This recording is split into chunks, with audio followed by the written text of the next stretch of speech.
research efforts to discover new antibiotics have stalled. In the post-World War II period following Alexander Fleming's breakthrough discovery of penicillin, new antibiotics were discovered and developed at a breathtaking pace.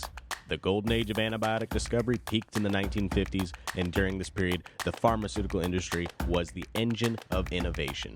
But then, discoveries started dropping drastically from the 1980s onward, with no new antibiotics being produced in nearly 3 decades.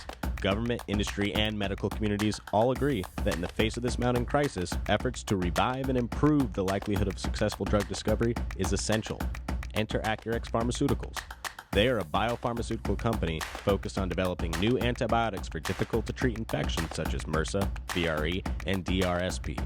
We face new threats every day, big and small. Acurx Pharma is on the front lines of health using technology to help us treat tomorrow's infections today. Acurx Pharmaceuticals.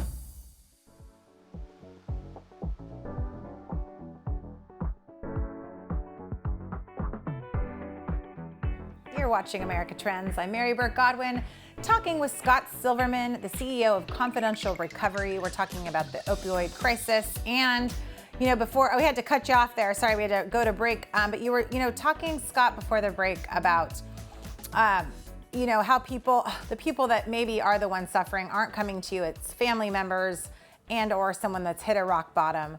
I feel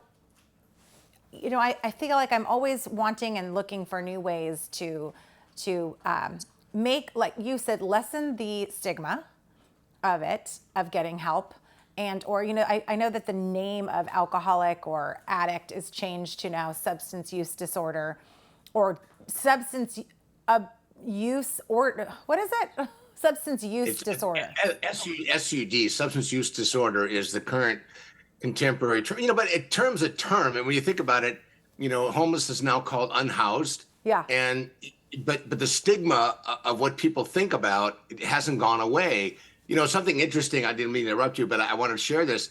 There was a big article about how the large investment firms like Goldman Sachs, who over the last 10 years was putting a lot of money into the treatment world, and they've all decided now that it's not a good investment. The ROI isn't there anymore. So we're seeing this huge spike in consumption and overdosing, and people using and self-medicating, and behavioral health and mental health issues. And now the industry is going to be going through potentially an implosion because the investment group who have been putting money to help organizations expand, not that they were necessarily doing a better job because they got bigger dollars, but that's going to put a real issue in front of all of us. And at the end of the day, Mary, when you think about it, if you and I were to go to Trader Joe's and we were to get 2 different packages of chicken, okay? And we're sitting at the counter at home and you invited me over, I invited you over for dinner. We open it up and one of them smells, we would throw it out or we'd take it back to Trader Joe's. Mm-hmm. But for some reason, people, to your point of frustration, will put a pill that they got from a friend and they know that there is fentanyl. The DEA, the secret lab, just came out with the information saying 99% of the drugs that they're finding and their busts and their seizures, 99% have something in it and a higher level of fentanyl. Wow. So in reality, that poison now is it's more impregnated into more drugs than we've ever seen before. So your earlier question, is it getting worse? Yes. Is there hope? Yes, because no one's tying people down and handcuffing them and putting a pill in their mouth. Mm-hmm. You get to make the choice. Yeah. Your loved one gets to make the choice. You can't make them make that choice if they're by themselves with friends. But at the end of the day, the person who's putting that pill in their body can make a choice. And that's where I think we need to really find ways to promote that, kind of like what we did with COVID, what happened with HIV, what we did with tobacco. Mm-hmm. Those are the kind of campaigns that have to become as important in the news every day, just like we're hearing about the weather, because that's the hope part. It's not that hard to get education and prevention out there, but somebody's got to take a leadership role. And right now, government's not doing it locally, statewide, or federally. And it's hard. I'm one guy, you're one lady, but if we keep talking about it, maybe somewhere at some point, somebody will go, you know what?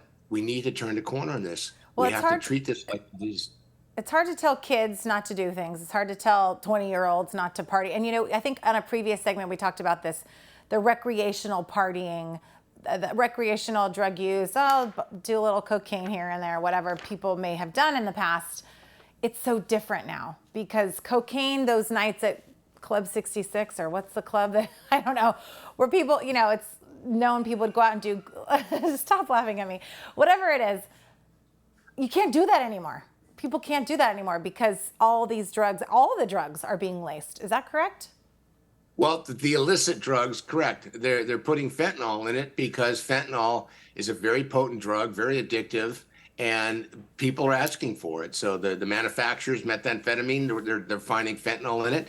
Obviously, fentanyl itself is being disguised as something else. So you may be thinking you're taking Xanax, but you're actually taking fentanyl. So many drugs have this poison laced in it because it's cheap, it's inexpensive. And from the distributor manufacturer's perspective, there's a huge profit. And they're not going to stop doing it because they are making so much money. Yeah, I mean, don't see a reason to stop. That's very clear in watching that American Pain documentary. It was just dollar signs all across the board. And like you said, even after he got out of prison, it was more dollar signs because now he's got a felony on his record. He's not getting a legitimate job that pays him very much money and allows him to have the yachts and the boats and the lifestyle. I don't think he actually had a legitimate job. And the thing that's interesting now, coming out of prison, he's got this huge new set of rules he can work by that he didn't have before, and probably a whole new network of individuals who have lived experience on the inside, who coached him through stuff, and he has new contacts. So he'll probably be bigger and better at it. And now that he's got a felony, he'll be even more clandestine around it. But of course, on the other hand, he's also going to be a target for law enforcement to keep an eye on because he's bragging now publicly, well, I may go back into the healthcare arena. Right. Well, I hope he gets more time, to be honest. But I want to talk about quickly, too, you mentioned the article I sent you about women and alcohol, and the usage has gone up, and women are more susceptible to alcohol-related brain damage and heart disease than men.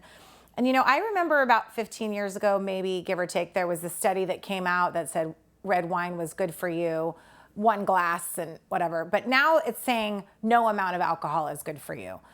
We got to wrap up here, but what do you think about that? And is that going to help this, alcohol usage in our country?